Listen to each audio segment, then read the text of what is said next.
Was good, was good. All right, we're on page 310, chapter 18, 18.1, purpose of disability income insurance. Let's chop this up real quick, all right? Remember, first time you touch the content, you're just highlighting, no underlining and highlighting, no being obsessive. Why? Because we're gonna go over everything.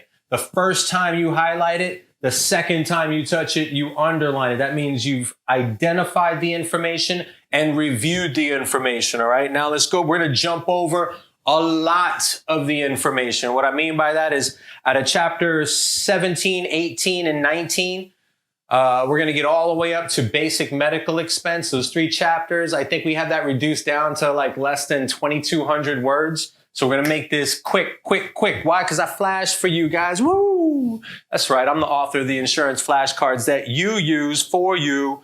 So anyway, line 1, disability income insurance is designed to provide. And then forget the rest of that sentence. Jump down to the middle of the next sentence. Income. At the end of that line, due to a disabling illness or accident. Now, let's go ahead, although it's a little relevant, right? Because we'll get into this later in the discussions. They're sitting there talking about statistics prove the probability of disability exceeds the probability of death, but we're not here to talk about that. The next line down, though, right there in the center, it says protection against the economic death of a wage earner. That's what you want from that first paragraph. So let me reflect that, throw that back out at you. Disability income insurance is designed to provide income due to a disabling illness or accident. It's protection against the economic death of a wage earner. In the next paragraph, you'll see there, disability income policies provide coverage for disabilities resulting from either accidents alone or from accidents and sickness. Then I want you to jump down, skip that next line right there. Not feasible to issue sickness-only disability policies. So what does that mean? It means that you can get an accident-only policy. You can get an accident and sickness policy, but you cannot get a sickness-only policy. Now jump down to that third paragraph right there. At the end of that first line, available as individual plans and group plans. That's all we need out of the beginning there from purpose of disability income insurance. Now, just slide on down to 18.2, where we have disability income benefits, right? Highlight that. Of course, this is important, right?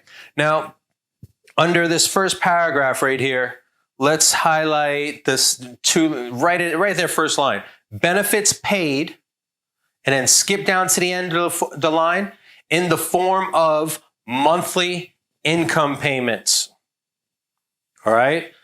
Now let's skip a line down. Next, fourth line down, right there, dead center. Benefit limits. And then skip another line. Next line down, dead center. Defined in terms of the insured's earnings. Underneath that, benefit ceiling. Less than regular income. Why? Why is the benefit ceiling? Let's just recap that whole first paragraph there, right? Benefits paid in the form of monthly income payments. Benefit limits defined in terms of the insured's earnings. Benefit ceiling, meaning the maximum amount is less than the regular income. Why? Because, next line down, without such restrictions, skip a line down towards the end, little incentive to return to work. The word for that is malingering. You see this? What does it say? When your work is literally killing you, but you have to smile and nod anyway, right? So in other words, what they're saying here is that your job probably sucks. And if you were disabled due to an accident or a sickness and you were covered, there is no way you are going to get paid the same amount of money to sit home than you are to go to work, right? If they did pay you the same amount of money, you'd have no incentive to go to work. I'd rather sit here bored and maybe play Retro Bowl than go ahead and be kicking, recordings and flash and all of this insurance content to you. You know what I'm saying? All right. So in that sidebar right there, if you want, just write malingering in there. No incentive to return to work. Now, in that second paragraph down, what I want you to do is start highlighting 2 methods to determine the amount of benefits payable. Next line down towards the end. First method determines benefits using percentage of the insured's pre-disability earnings. And I actually have that and circled there. Takes into account other sources of disability income. This, I'm just outlining the content for you. I'm not going to dive in and explain it, right? But what I am going to tell you is that with this first method, the percentage of earnings, it means that if the policy said you are only entitled to 80% of your earnings in the event of you being disabled, and you have some other policy that paid you, $500, right? If you were disabled, $500 a month. Well, your policy, I just said 80%. So let's just say you were making $2,000 a month, 80%, $1,600 a month. That identifies the maximum you were allowed to collect while you were disabled under a group employer plan. Okay?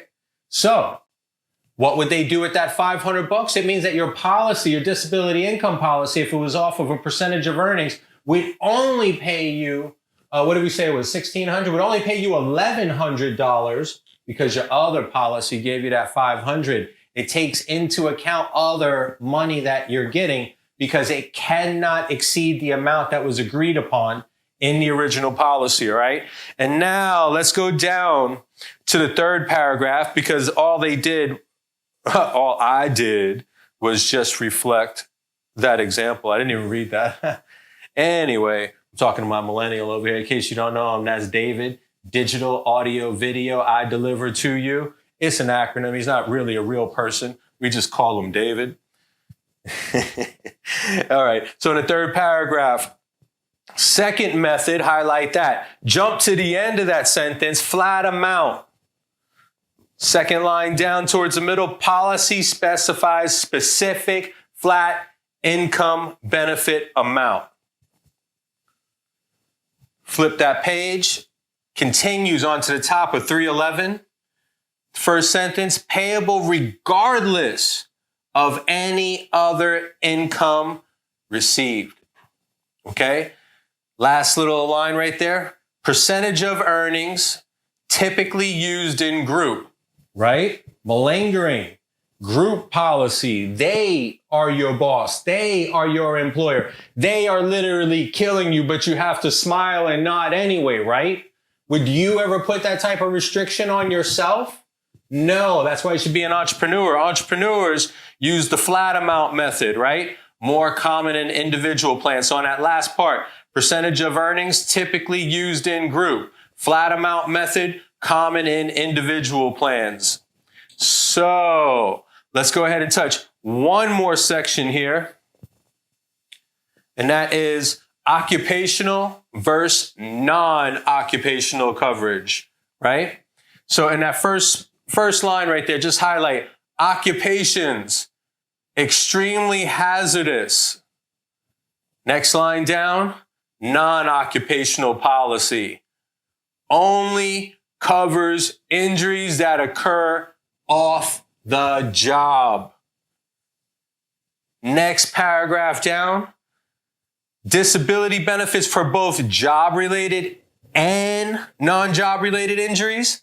Those are occupational policies. Why? Because they cover you at work too. Doesn't matter. The non-occupational, what you got to think about is like a pilot, just so you know, anything that flies is never covered. If you work in the aviation industry, forget about it. You might as well be dealing with nuclear waste, which is crazy because, you don't hear about planes falling out of the sky every day. Although it looks like we were hit with a cyber attack, but you didn't hear it from me when the FAA went down. Let's see here. All right. And for the occupational, that's for like somebody like me, right? I'm sitting here in my dojo. I give it an aggressive name, right? Because we go at it here and we go over our content. But realistically, if I got hurt in my dojo, in my office, at home, it's probably me. I'm the problem, right? But if a fireman or a police officer or an underground welder with literally oxygen attached to their back while they're trying to, fix the hull of a boat. Those people have crazy, ridiculous jobs. They would need a non-occupational policy. That way, if they want to go ahead and race BMX bikes or, skateboard or, do whatever they want, they're covered. They're just not covered at work.